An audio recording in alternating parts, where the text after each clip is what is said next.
오늘 설교 말씀의 제목은 대박나는 계약입니다. 자, 이스라엘 백성들이 이제 출애굽을 하고 3개월의 시간이 지났습니다. 3개월의 시간이 지나서 오늘 드디어 이제 시내산이다라고 하는 곳에 당도하였습니다.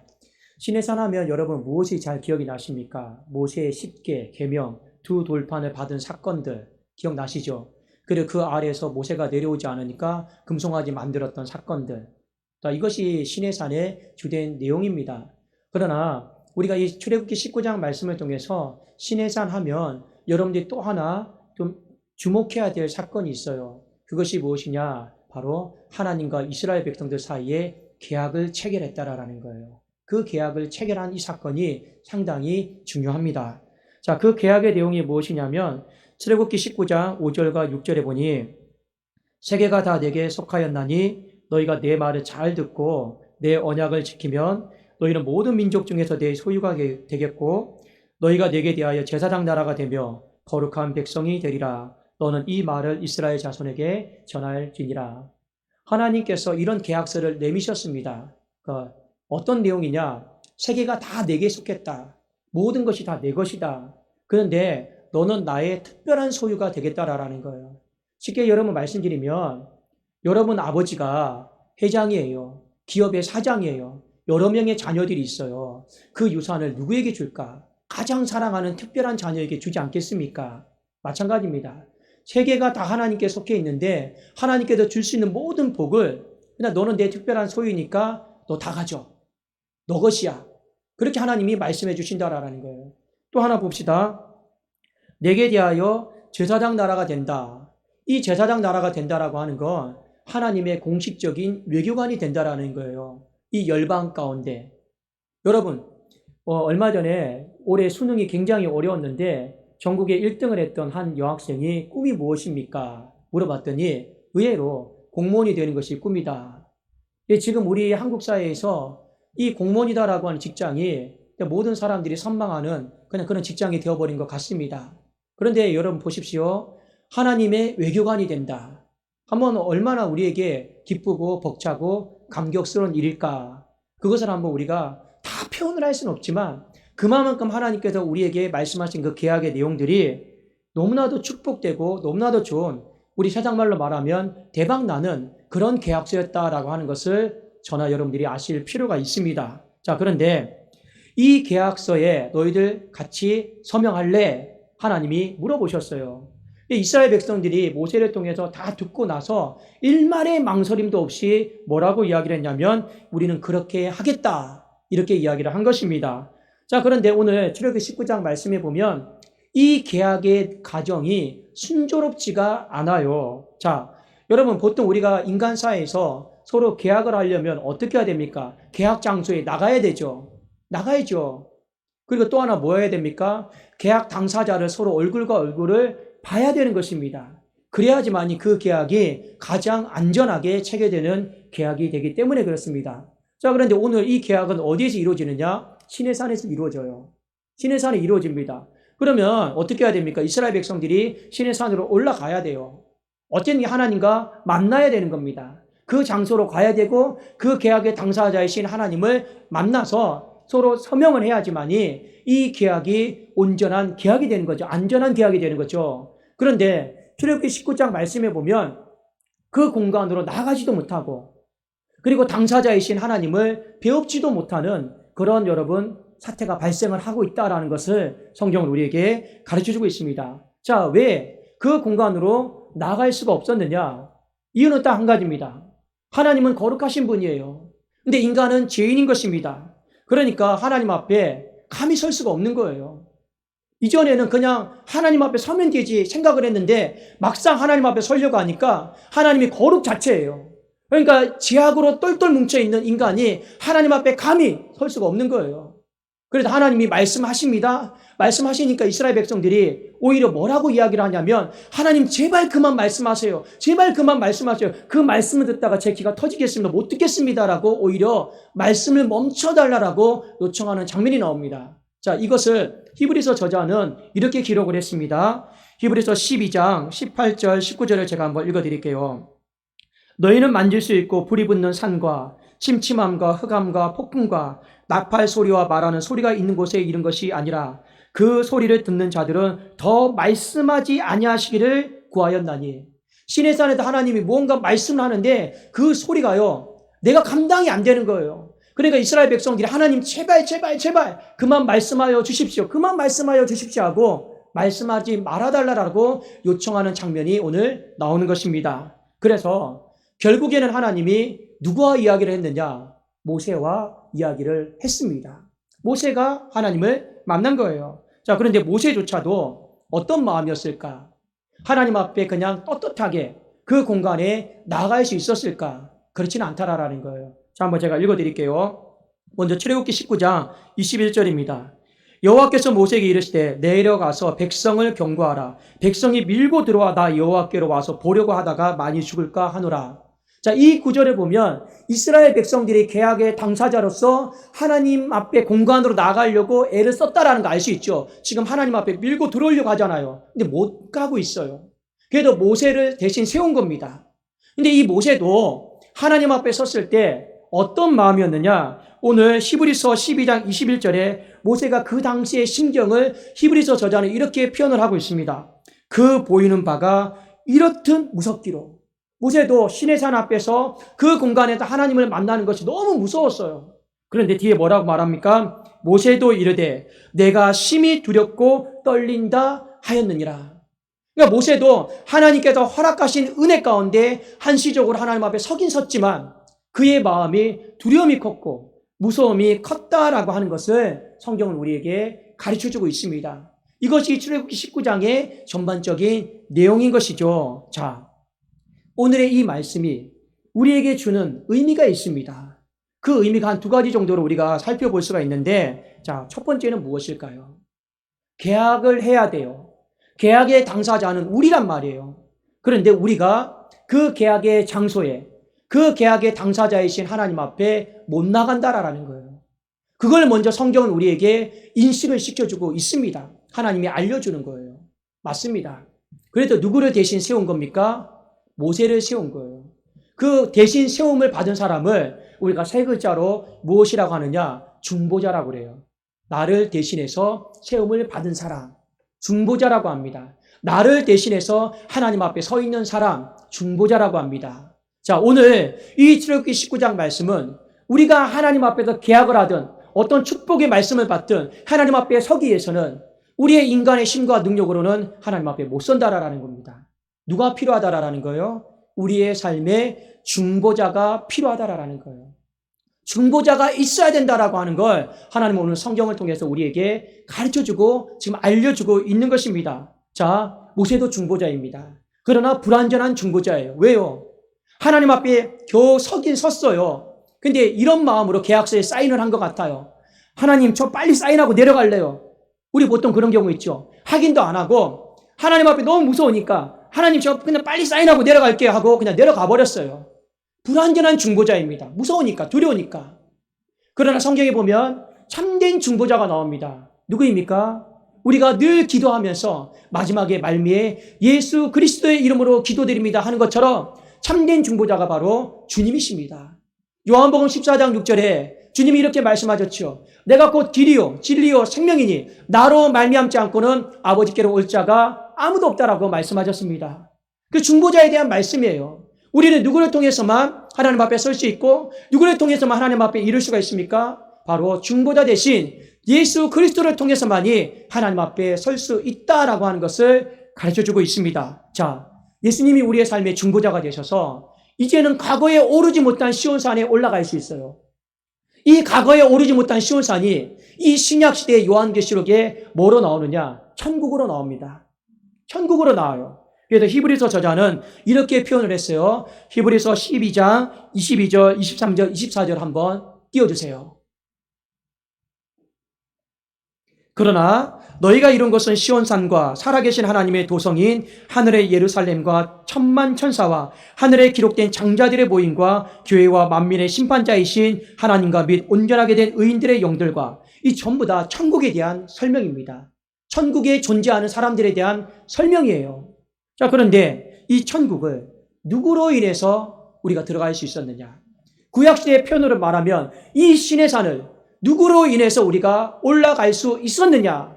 그분에 대한 이야기인데 24절에 보니까 새 언약의 중보자이신 예수와 아벨의 피보다 더 나은 것을 말하는 뿌린 피니라.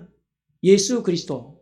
그 예수 그리스도의 그 보혈의 피로 인해서 우리가 시내산에 올라갈 수 있고, 그리고 그것이 신약시대에 영적으로 표현하면 새 예루살렘인데 바로 천국이다.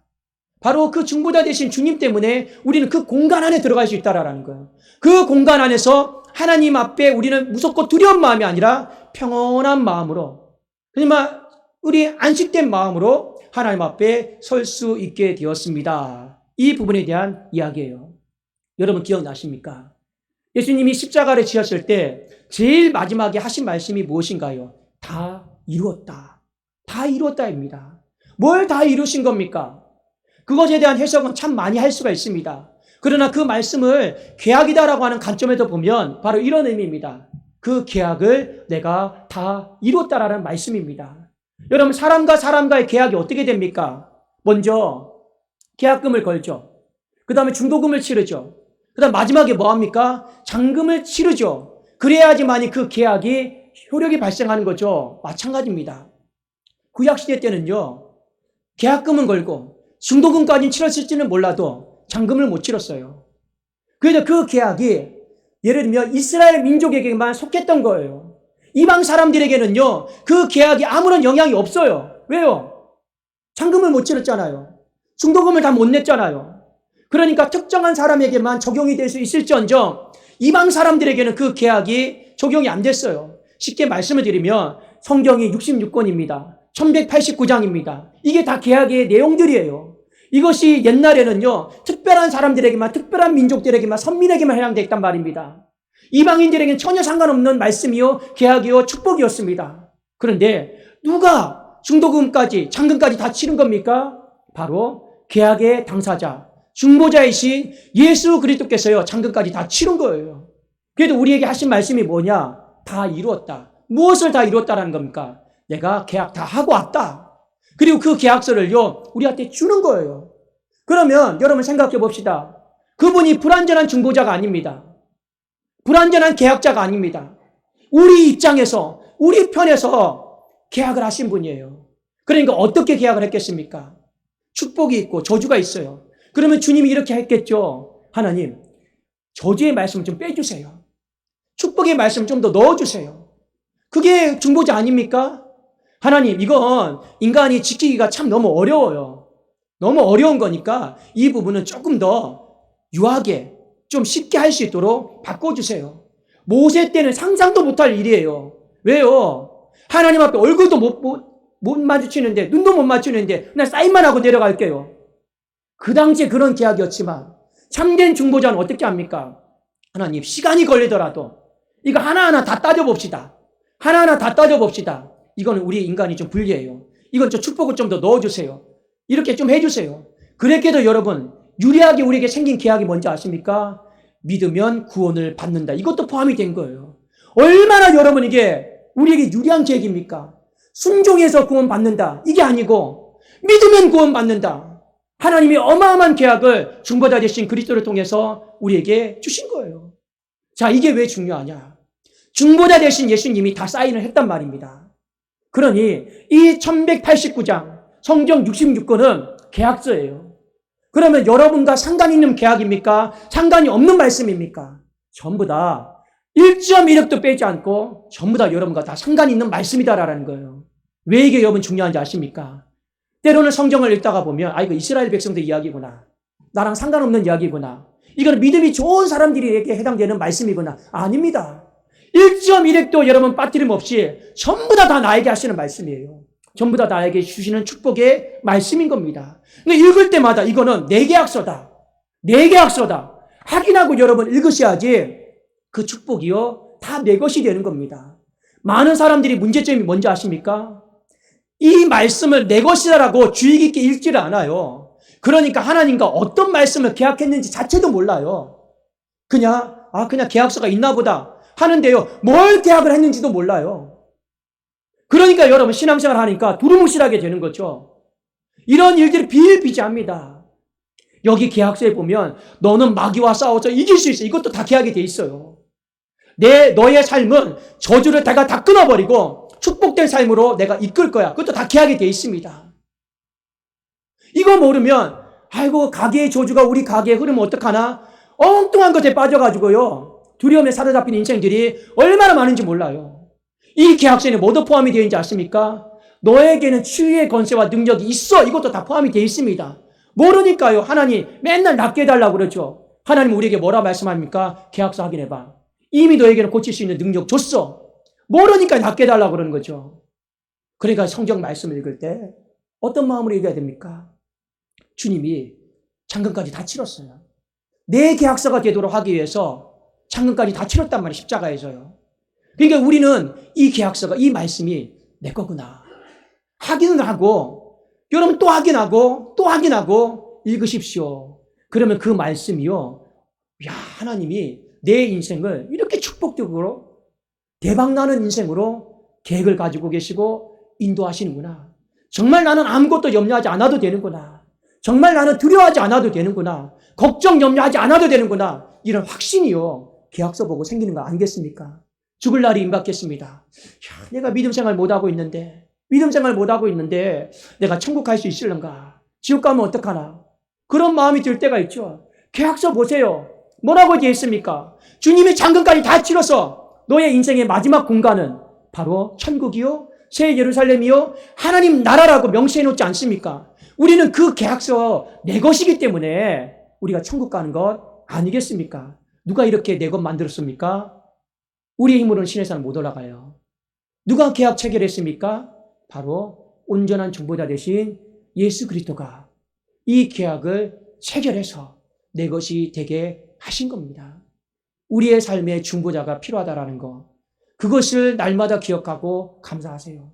그래도 우리가 기도할 때마다 말미에 예수님의 이름으로 기도드립니다. 중보자에 대한 고백이요, 감사요, 우리 신앙의 표현인 것입니다. 또 하나, 오늘 이 말씀에 보면 첫 번째 한계는 우리는 신의 산을 못 올라가서 누군가 대신 올라갈 중보자가 필요하다라는 걸 가르쳐주고 있고, 또 하나는 이 말씀에 대한 실행 능력입니다. 자, 여러분 성경 어디를 보시냐면 여기를 한번 같이 볼까요? 출애굽기 19장 8절 말씀입니다. 자, 19장 8절입니다. 자, 우리 같이 한번 읽어보도록 하겠습니다. 중요한 말씀입니다. 시작. 백성이 일제히 응답하여 이르되 여호와께서 명령하신 대로 우리가 다 행하리이다. 모세가 백성의 말을 여호와께 전하매. 하나님이 말씀하신 거 대략적으로 보여줬습니다. 할 수 있겠느냐? 일말의 망설임도 없이 우리는 다 할 수 있다고 했습니다. 실행 능력에 대해서 의심하지 않았어요. 자, 그런데 어떤 문제가 발생을 합니까? 그 계약하러 나가는데 하나님의 음성조차도 못 들어요. 그 음성을 들을 때 제발 좀 그만 말씀해달라고 그래요. 자, 여러분 이게 왜 중요하냐? 하나님의 말씀, 계약 내용도 확인 못하는데 무슨 순종이 되겠습니까? 내용을 알아야지 순종이 되죠. 내용도 모르는데 무슨 순종이 됩니까? 말씀하지 말아달라고 하는데 무슨 여러분 실행 능력이 있을 수 있겠습니까? 지금 그 얘기하는 거예요. 우리는 다 실행할 수 있습니다. 다 행할 수 있습니다. 그런데 하나님이 우리를 보실 때 그 실행 능력이 상당히 점수가 낮다라는 것만 아시면 됩니다. 우리도 마찬가지죠. 주의 뜻이면 이것도 하고 저것도 하고 다 할 수 있는 것처럼 얘기하지만 막상 해보라고 하면요. 또 멈칫멈칫하고 못해요. 내가 이 기도 응답이 되면 하나님 앞에 뭔가 드리겠다고 하잖아요. 근데 막상 응답이 되면 하나님 앞에 드리는 문제 앞에 오잖아요. 또 고민하는 것이 인간입니다. 우리의 실행 능력 점수는요. 상당히 많이 낮습니다. 죄송하지만요. 지금 이들이요. 다 하겠다고 해냈지만 결국에는 실행 능력이요. 빵점이에요. 빵점. 왜 그러냐? 하나님의 말씀은 거룩 자체예요. 우리는 거룩한 사람이 아니에요. 혈과 육에 사로잡혀 있는 사람이에요. 혈과 육에 사로잡힌 사람이 거룩하신 하나님의 말씀을 실행한다? 이거 자체가 안 되는 거예요. 어려운 겁니다. 그래도 우리가 이런 말 참 많이 하죠. 어떤 말 많이 합니까? 마음은 원이로되 육신이 약하다. 제자들이 예수님과 이런 약속을 했습니다. 예수님, 저기 가서 기도하고 계십시오. 우리는 예수님 기도할 동안 깨워서 같이 기도할게요. 말이라도 하지 말죠. 다 자고 있잖아요. 그게 우리의 실행 능력입니다. 말은 여러분 입버릇처럼 기도하겠습니다. 같이 기도하겠습니다 해도 실제로 딱 돌아서면요. 다 자요. 그게 우리의 실행 능력입니다. 그래서 사도 바울은 로마서에 이렇게 고백을 하고 있습니다. 로마서 7장 24절 25절에 오라 나는 곤고한 사람이로다. 이 사망의 몸에서 누가 나를 건져내랴. 우리 주 예수 그리스도로 말미암아 하나님께 감사하리로다. 그런즉 내 자신이 마음으로는 하나님의 법을 육신으로는 제 법을 섬기노라. 무슨 말입니까? 우리의 삶에 하나님의 법을 실행할 능력이 없다라는 거예요. 우리가 근본적으로 너무나도 육신에 사로잡혀 있으니까 마음으로는 하나님의 법을 섬기는데 마음으로만 섬기면 안 되죠. 육신으로 하나님의 법을 섬겨야죠. 근데 이게 안 돼요. 왜 안 됩니까? 실행 능력이 없거든요. 없는데도 우리는요, 입버릇처럼 다 할 수 있다라고 또 얘기를 해요. 그런데 또 해보라고 하면 또 못해요.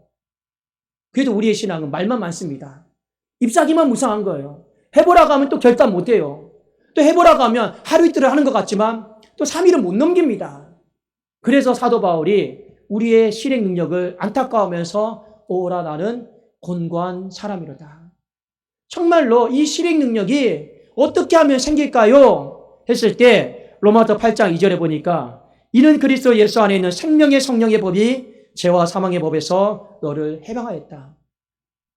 정말로 실행 능력이 없는 인생을 누가 실행 능력이 있도록 하나님의 요구를 이루도록 만드셨습니까? 생명의 성령의 법이 그 일을 해내셨다라는 거예요. 만드셨다라고 하는 것을 우리에게 가르쳐주고 있습니다. 그래서 하나님이요 이미 구약시대 때부터 성령을 사모하라고 했습니다. 왜요? 너희들이 말로는 내 힘과 능력으로 다 행할 수 있다고 하지만 너희들 못한다, 안 된다. 그걸 깨닫고 그럼 뭐 해야 되는 겁니까?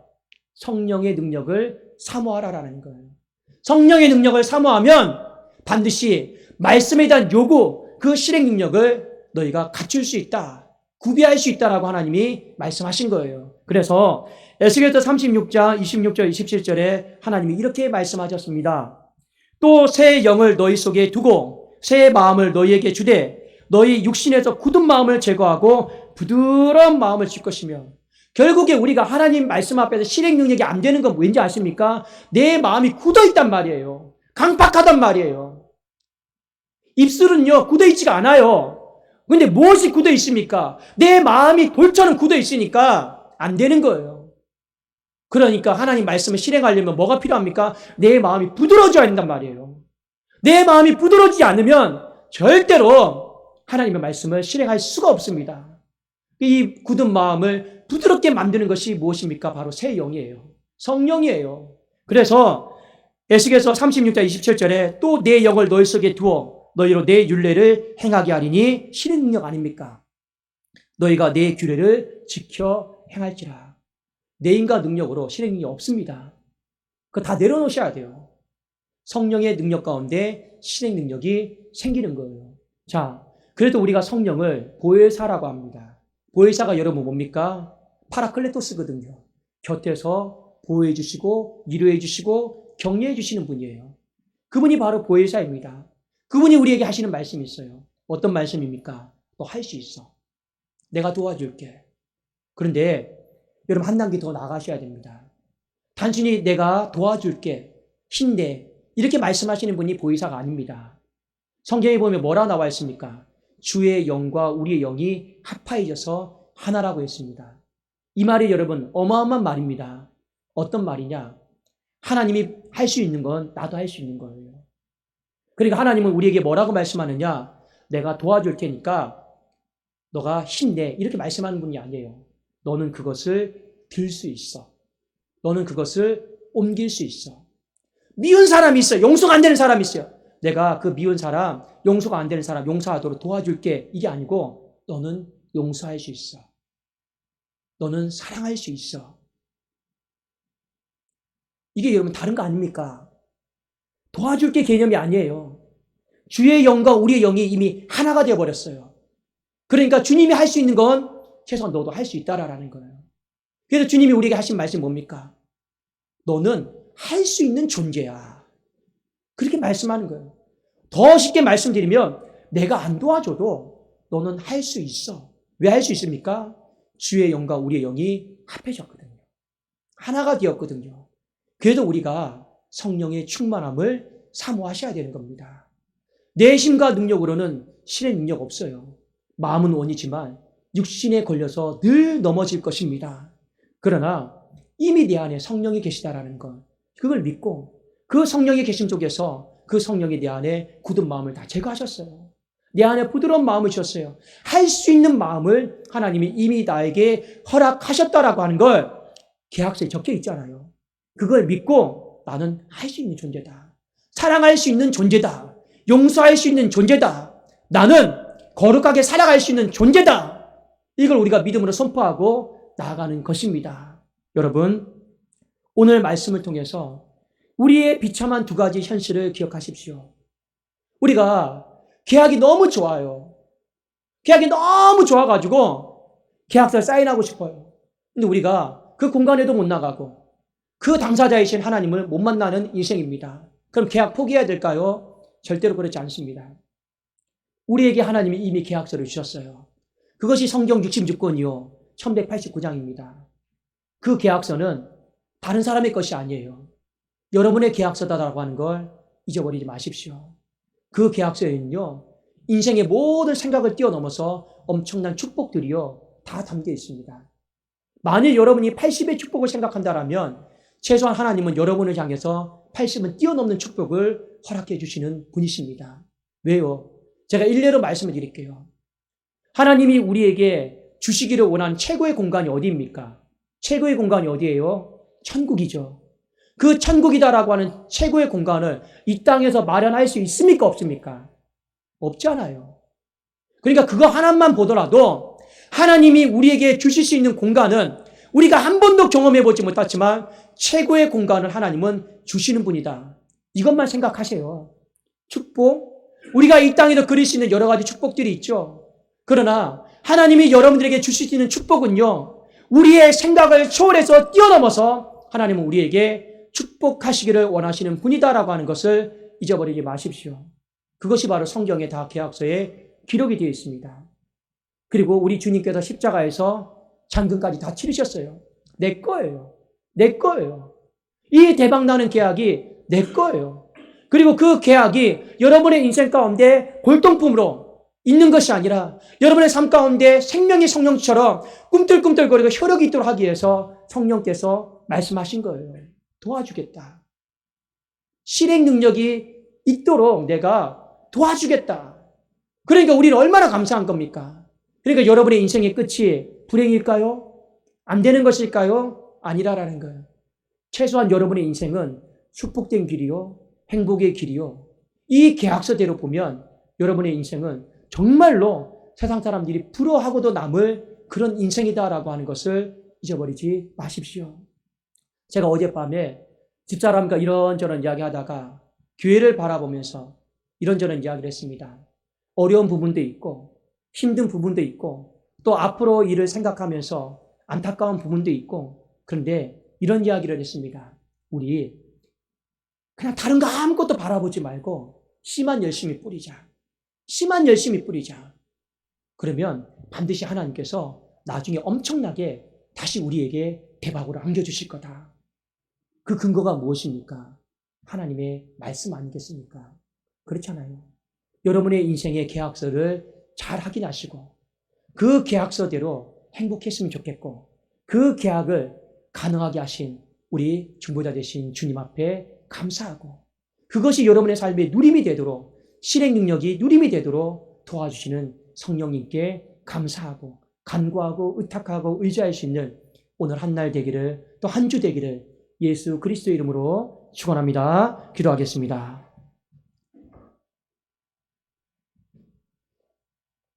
살아계신 하나님 아버지 감사합니다. 주님 때문에 성령님 때문에 우리 인생은 축복된 인생으로 대박나는 인생으로 살아갈 것입니다. 그것을 믿고 소망하고 감사하는 우리 교회 되게 하시고 우리 모든 주의 권속들이 다 되게 하여 주시옵소서. 이제 집으로 돌아가서 그 계약서를 행복한 마음으로 다시 한번 꼼꼼히 살펴보게 하여 주시옵소서. 이건 내가 할 수 없는데 그런 마음 갖지 않고 이미 우리 안에 계신 성령님께서 이 실행 능력을 주셨음을 믿고 하나님 축복된 마음으로 이 12월을 살아가고 내년을 바라보게 하여 주시옵소서. 예수 그리스도의 이름으로 기도드리옵나이다. 아멘.